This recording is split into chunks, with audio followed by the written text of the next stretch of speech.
सत श्री अकाल, राम राम, आदाब। ये वीडियो सभी के लिए है। जो जग रहे हैं शेयर कर देना, जो नींद से जगेंगे तब शेयर कर देना, और जिनकी वीडियो देखने के बाद जमीर जग जाए वो तब शेयर कर देना। रिहाना ने ट्वीट के जरिए पता नहीं कौन सी कॉकरोच मारने वाली स्प्रे मारी और बॉलीवुड के सभी कॉकरोच अपनी बिल से बाहर आ गए। हम अक्षय कुमार को, अजय देवगन को बताना चाहते हैं कि आपने काफी मूवीज की हैं जो पगड़ी बांध के की हैं। एक किसानी का पक्ष लेके आपने बहुत सुर्खियां बटोरी। आपने ये शो किया कि हम किसान हैं, हम पंजाब के हैं, लेकिन आपने पगड़ी की जिम्मेवारी नहीं निभाई। आपको बोलना चाहिए था। लेकिन रिहाना के ट्वीट के बाद आपने 2.5 महीने के बाद आपको याद आ गई कि हम कुछ बोले, लेकिन बोले में क्या, सरकार के पक्ष में। तो शर्म आनी चाहिए थी कि हम खाना जो खाते हैं वो किसानों के खेतों में उगता है। हम आपको बताना चाहते हैं कि आप शाम को जब अपने बच्चों के साथ डाइनिंग टेबल के ऊपर बैठे होंगे ना, तो आप अपने बच्चों के मुंह की तरफ देखना कि वो जो खाना खा रहे हैं ना वो कहां से आ रहा है। तो बात किसानों की करनी चाहिए थी, ना कि सरकार की। आपको आईटी सेल से जो भी मिला आपने कॉपी पेस्ट करके वही सभी ने चेप दिया ट्विटर के ऊपर। एमिकेबल सॉल्यूशन मैं दिखाऊंगा, बाद में आपको स्क्रीनशॉट दिखाऊंगा। आपको जो भी सरकारी हुक्म मिला आपने उसकी पालना की। तो मैं बताना चाहता हूं कि जे किसान है, जे आतंकवादी नहीं है, जे खालिस्तानी नहीं है। हमारे को तिरंगे की इज्जत करना मत सिखाओ, हम सीखे हुए हैं। हम वही किसान हैं जिनके बच्चे बॉर्डर के ऊपर तिरंगे की खातिर अपनी जान तक दे देते हैं, और शहीद होने के बाद उस तिरंगे में लिपट कर अपने घर में उनकी डेड बॉडी आती है। हम आतंकवादी नहीं है। आपको शर्म आनी चाहिए थी। हम भी उसी देश के वसनीक हैं, हम भी यहां पर ही रहते हैं जहां पर आप रहते हैं, लेकिन आपको 2.5 महीने तक कुछ आपकी जुबान का लॉक नहीं खुला, आपने कुछ भी नहीं बोला। लेकिन जब कल रिहाना ने ट्वीट किया, उसके बाद आपका 1 घंटे के बाद ट्वीट आ रहा है अक्षय कुमार का, 1 घंटे के बाद आ रहा है अजय देवगन का। जो आईटी सेल से आपको हुक्म हुआ ना कि किसानों के पक्ष में नहीं सरकार के पक्ष में आप ट्वीट करो, जो आपको हुक्म हुआ तो वही आपने कॉपी पेस्ट कर दिया। तो मैं जो भी इधर जुड़े हुए हैं ना, मैं दिखाना चाहता हूं कि जे आपने पेस्ट किया आपने एमिकेबल सॉल्यूशन। जो आपको हुक्म हुआ सरकार से, जो आपको सरकार से हुक्म हुआ ना, वो चीज आपने ट्वीट किया। अपने जमीर की आवाज नहीं सुनी आपने, किसी ने नहीं सुनी। हम वही किसान हैं जिनके खेतों में आप आकर ना अपनी मूवी की शूटिंग करते हो। हम वही किसान हैं कि जितनी मूवीज बनती है आपके थिएटरों में, जो किसानों के बच्चे देखने जाते हैं और आप करोड़ों रुपया कमाते हैं। पगड़ी बांध के आपने मूवी की, अभी लेटेस्ट आपकी केसरी। अक्षय कुमार आपको बोल रहा हूं कि आपने केसरी मूवी की थी, लेकिन जो किरदार है आपका वो सरदारों वाला नहीं है, किसानों वाला नहीं है। आप बिकाऊ हो, सरकारी बोली बोलते हो।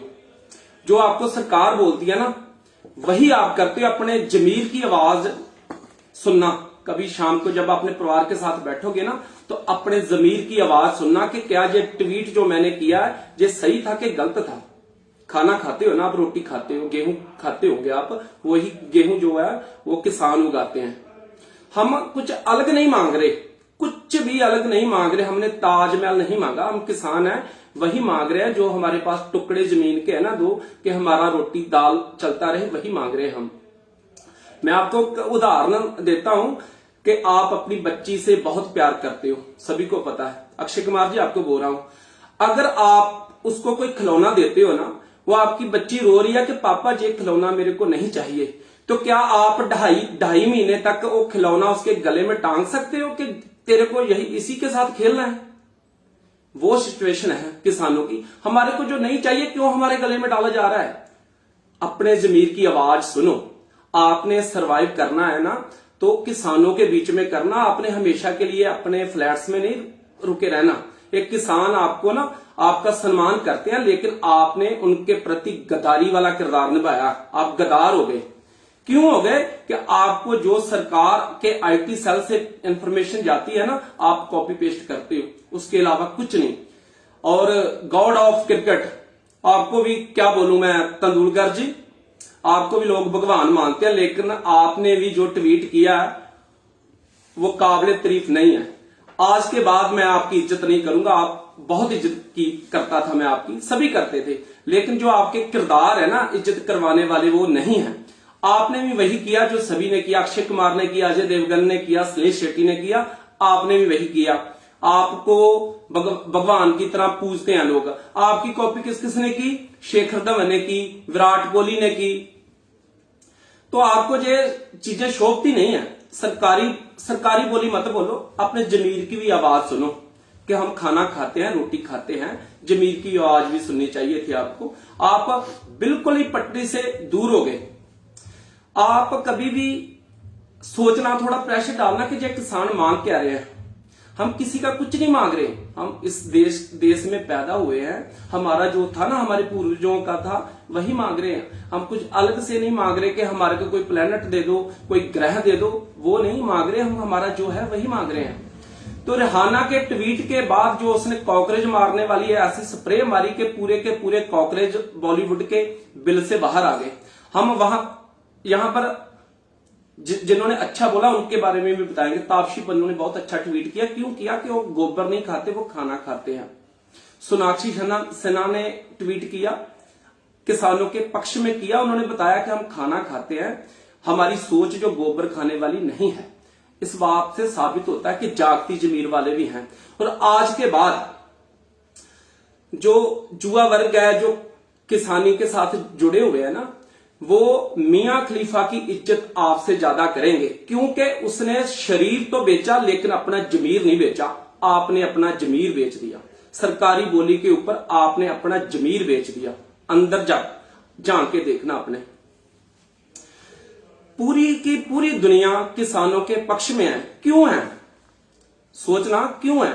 वो इसलिए है कि अपना हक मांग रहे हैं, कुछ उल्टा सीधा कुछ नहीं मांग रहे। लेकिन आपने जो सरकार की तरफ से आपको मैसेज किया कि अब मौका है आपको अपनी रोटी सेकने का, कि जब रिहाना ने ट्वीट कर दिया, आपने सब कुछ पेस्ट कर दिया वहां पर। अपने आपने जमीर की आवाज नहीं सुनी, सरकारी आवाज सुनी कि क्या करना है अभी। तो लानत है ऐसी नौकरी के ऊपर, लानत है। सरकारी नौकरी कर रहे हो आप, लानत है आपके ऊपर कि आपके किरदार बहुत अच्छे थे। आपने करोड़ों रुपया कमाया किसानी के नाम पे। कितनी मूवी बनाई आपने पगड़ी बांध बांध के। अजय देवगन ने मूवी की थी सन ऑफ सरदार, वो करोड़ों रुपया कमा के लेके गया आप थिएटर से, लेकिन दो बोल आपके मुंह से किसानों के पक्ष में नहीं निकले। तो अब जूथ है ना, जो जब आप पंजाब में शूटिंग करने के लिए आओगे ना, शूटिंग करने के लिए जब पंजाब आओगे, तो आपको जो पंजाब का नौजवान है ना, जो यूथ है, किसान है, आपको अपनी जमीन के ऊपर शूटिंग नहीं करने देंगे, नहीं करने देंगे। बिल्कुल आपको घुसने नहीं देंगे पंजाब में, हरियाणा में नहीं घुसने देंगे, आपको राजस्थान में नहीं घुसने देंगे। एक आपका ना टेम्पू टाइप का और भी आपका बंदा है बॉलीवुड का ना, एक टेम्पू टाइप का एक और भी बंदा है आपका, क्या नाम है उसका, बताता हूं, उसका भी थोड़ा बताएंगे कि उसकी है क्या और दिखाता क्या है आपको। तो आपको ये जो जूथ है ना, जैसे आपका वेलकम किया जाता था, पंजाब आते थे आपका वेलकम किया जाता था, वो चीज आप अपने दिमाग से अभी भूल जाओ। जो जूथ है आपका थिएटर में अभी मूवी भी नहीं चलने देगा। क्यों नहीं चलने देगा? कि आपने उनके पक्ष की बात नहीं की। नजायज नहीं था, जायज था। जो वही बोला था आपको कि जो जायज था, अगर गलत थे तो नहीं करनी थी। अगर सही को आप गलत दर्शा रहे हो तो ये जो जूथ है ना पंजाब का, आपका कभी साथ नहीं देगा। आपकी मूवी ना तो चलने देगा और ना देखने देगा किसी को। तो जो किरदार होते हैं ना, उनमें से बो नहीं आनी चाहिए, किसी की कत्ल करने की बो नहीं आनी चाहिए, उसकी कत्ल करने की बो नहीं आनी चाहिए। आपके किरदार गिर चुके हैं, आपके कपड़ों से अभी किसानों को अपने कत्ल हुए ईमान की, जमीर की बो आती है आपके किरदारों से। अभी 2.5 महीने तक आपने मुंह नहीं खोला, किसानों के पक्ष में कोई बात नहीं हुई। जब इंटरनेशनल लेवल से आपको लानत पड़ने लगी ना, तो फिर आपको याद आ गया कि अब हमारे को बिल से बाहर आना चाहिए, और जो आपको सरकारी तंत्र ने बोला वही पेस्ट किया आपने। आपको देख के जो आपके आगे चमचे हैं वही सभी ने पेस्ट किया। हाँ, उसकी बात कर रहा था कि जो आपका टेम्पू टैप बंदा है ना, वो करण जौहर, उसने भी आप सरकारी बोली बोली, उसके मुंह से भी कोई लफ्ज नहीं निकला कि किसान क्या चाहते हैं। अलग कर रहे हो हमारे को, आपने बैरिकेडिंग देखी होगी ना, बैरिकेडिंग देखी होगी आपने। क्या हम इस मुल्क के वसनीक नहीं है? हमारी वोट नहीं है? हमारी वोट के साथ ही सरकार बनी थी ना, हमने भी वोट किया था। क्या आपको अच्छा लग रहा है कि वो बैरिकेडिंग ऐसे दीवार बना दी गई? यही दीवार अगर चाइना बॉर्डर के ऊपर बनती ना, तो जो हमारे जवान शहीद होते हैं ना डेली, जो आप बोलते हो कि किसानों को तिरंगे की इज्जत करनी नहीं आती, वही किसानों के बच्चे तिरंगे की खातिर जान देते हैं, और वही तिरंगे में लिपट के उनकी डेड बॉडी आती है। यही फेंसिंग, यही दीवार अगर चाइना के बॉर्डर के ऊपर बनती, पाकिस्तान के बॉर्डर के ऊपर बनती, जो 42 जवान शहीद हुए थे ना पुलवामा में, वो नहीं होते। हमारे को अलग कर दिया, किसानों को अलग करने की बात कर रहे हो आप। पहले लोग जाया करते थे उधर अमृतसर में बॉर्डर देखने के लिए, जो उधर बॉर्डर बना हुआ ना, परेड जहां पर चलती है अमृतसर में। लेकिन क्या अब इधर सिंघू में आया करेंगे देखने के लिए बॉर्डर के? पंजाब को और हरियाणा को कट कर दिया, आप अभी इधर आया करेंगे देखने के लिए? आपने कौन सी चीजें पेश कर दी, और आप अभी भी सरकार के पक्ष में हो। लोकतांत्रिक कंट्री है ना हमारी, कि हमारे को बोलने का हक है, स्पीच करने का हक है, आपने वो भी छीन लिया। इंटरनेट बंद कर दिया, सरकार ने इंटरनेट बंद कर दिया। देखो, हम पहले इंटरनेट बंद किया जाता था कि झूठ ना फैलाया जाए, लेकिन अब इंटरनेट बंद हो रहा है कि सच ना फैलाया जाए। कौन से मुल्क में हम रह रहे हैं? और आपको शर्म आनी चाहिए थी इन बातों का समर्थन करते हुए कि जो किसान है, मजलूम है, हमारी हालत कोई बेहतर नहीं होने वाली कि बहुत हम जहाजों में उड़ने लगेंगे, वही हमारा जो दाल रोटी है ना वही चलेगी। और 2.5 महीने के बाद आपको क्यों याद आया कि सरकार के पक्ष में हम बात करें? जब आपको पता चला कि इंटरनेशनल लेवल के ऊपर लानतों का जो लेवल है ना बढ़ने लगा है, दुनिया देख रही है हमारे को, हम कुछ गलत नहीं कर रहे, हम आतंकवादी नहीं है, हम खालिस्तानी नहीं है, हम फार्मर है, हम किसान है, इसके अलावा कुछ नहीं है। हम जहाजों में नहीं घूमते, हम ट्रेनों के एसी डिब्बों में नहीं घूमते, नॉर्मल सर्वाइव करते हैं। जो दो वक्त की रोटी मिल जाए ना वही बहुत होती है। तो आपने क्या दिखा दिया, आपके मीडिया ने क्या दिखा दिया हमको?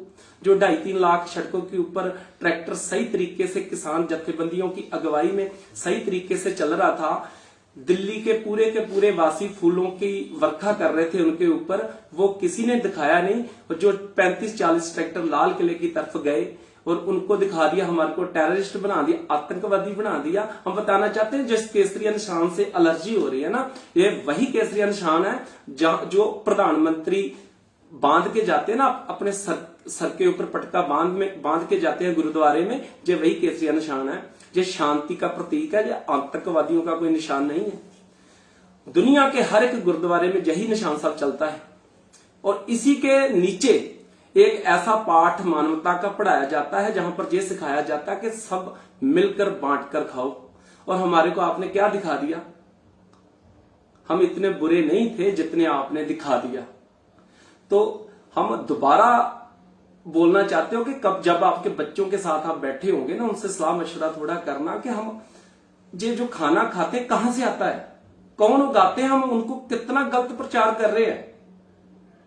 तो यही विनती है कि जो अपने जमीर की आवाज सुनो, सरकारी दलाल मत बनो, अपने जमीर की आवाज सुनो। आपके बच्चे हैं ना, आप बच्चों से प्यार करते हो तो उनके भी व्यू देखना, उनके रिव्यू, उनके मुंह की तरफ देखना जब खाना खाते होंगे ना, कि जो सच्चाई वो क्या है और जो हमारे को बोला जा रहा है कि सरकार जो हमारे को बोल रही है बोलना चाहिए कि ना। सरकार आती जाती रहेगी, 5 साल के बाद चले जाएगी, 3 साल के बाद में चली जाएगी, लेकिन आप घर से निकलोगे ना तो सर उठा के नहीं चल सकोगे। नोट कर लेना, जब घर से बाहर निकलोगे ना, आज के 2 साल बाद, 3 साल बाद जब सरकार चेंज हो जाएगी ना, सर नहीं उठा के चल पाओगे सड़कों के ऊपर। आपको सर नहीं उठाने देगी जनता, आम जनता आपको सर नहीं उठाने देगी। नोट करके रख लेना, अपनी जेब में लिख के। अगर आप सच बोलते हो ना तो आपका सम्मान किया जाएगा। अगर आप झूठ बोलते हो आपको निकलने नहीं देंगे घर से लोग। धन्यवाद।